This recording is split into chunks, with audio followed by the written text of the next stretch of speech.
The 10 Letters, Chapter 1, The Prime Minister of Nothing. In the shadows of Meadowview, where reputations are currency and legacy is inked in blood, there are names that echo through alleyways and old mixtapes like ghost stories. Then there are those who try to steal that echo, wrapping themselves in borrowed glory like a counterfeit chain. Lawrence Temple, aka LT, aka the Prime Minister, was one of those ghosts. Not a legend, but a leech.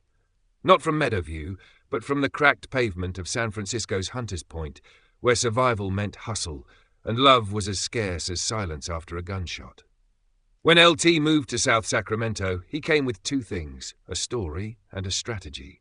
His connection to the RBL Posse, a Bay Area rap group with real street pedigree, gave him enough clout to impress the younger, wide-eyed kids of Meadowview. They didn't know any better. They didn't know that Lawrence wasn't a general, he was a janitor of fame, sweeping up what others left behind. LT's behavior screams of narcissistic traits and antisocial tendencies. Narcissists often inflate their past, create illusions of success, and feed off admiration. But LT took it a step further, manipulating vulnerable individuals, especially the young and impressionable, to maintain a facade of status. In the hood, image is survival, and for LT, deception was his only weapon. He slithered into the fold of the 69th Avenue clique, aligning himself with real hitters. He even convinced one gang leader to front him money for a so-called community event, just to finance his own music video, ironically titled, "I'm from Meadowview." But when the chance came to sign with RBL in the Bay, LT didn't hesitate. He cut Meadowview loose like a rusted chain, even helping his San Francisco folks fight against the same Meadowview cats he once called family, during a turf confrontation in Sac. The truth was simple. LT never belonged. And deep down, he knew it. A deadbeat's gospel. He never had a car, never wore a real gold chain, never had a house with his name on the lease. LT's life was built off women, illusions and lies. His first child came from a short, violent marriage, a baby girl left behind like forgotten lyrics in a failed verse. He never looked back. That was his pattern. Destroy, detach, disappear. Then came Tammy Williams, wife of David Young Couch, who sat in jail fighting a murder case. While Couch held it down in a concrete cell, LT crept in under the guise of brotherhood and loyalty, but he was plotting. He slept with Tammy, manipulated her, twisted her love into something crooked. When she got pregnant, the hood didn't whisper, it screamed. Tammy, coming from a well-off family with both parents present, became easy prey for LT's manipulation. Victims of such predatory relationships often suffer from codependency, where their sense of self becomes entangled with their abuser's needs and approval. LT used her like a pawn, having her knock on doors during home invasions, sell his weed, lie to her parents, and ultimately take the fall if anything went wrong. Tammy's descent was fast. She went from Sunday dinners in Elk Grove to orchestrating front-door licks and hiding drug shipments in her name. LT didn't just ruin her, he rewired her, molded her into something broken. All while pretending he was doing it for them. He turned her into an addict, not just of drugs or crime, but of him. He taught her to scam the system, file for Section 8 and milk government assistance.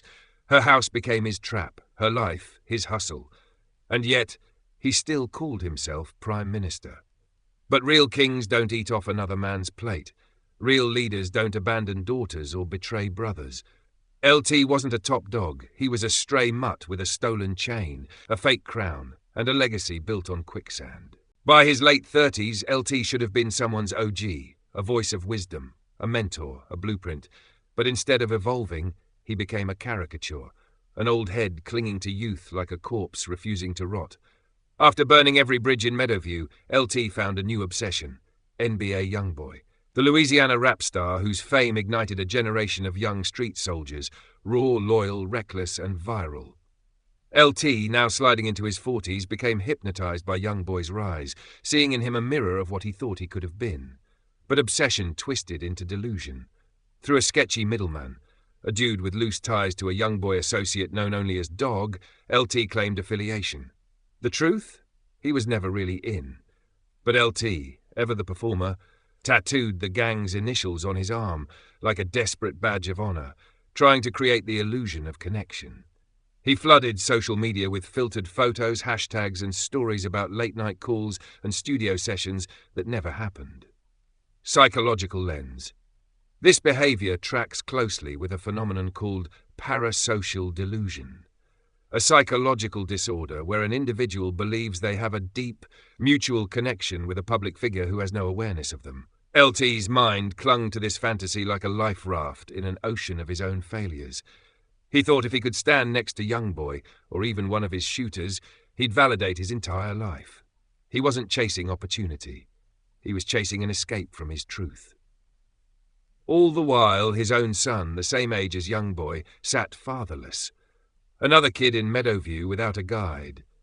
While his dad played dress-up gangster in internet comment sections and empty studios. LT didn't just walk away from his family. He abandoned generations. His daughter was lost to the streets, and now his son followed that same path, while LT followed fantasies. Still, he tried to blend in with the younger crowd, dressing like them, talking like them, even rapping about experiences he never lived, borrowing trauma the way he borrowed fame. People started to see through it. Some laughed, others pitied him. But a few, the wise ones, saw something else. A broken man with a broken identity, shaped by a broken home. A boy who never became a man, still chasing approval in a world that never gave it to him.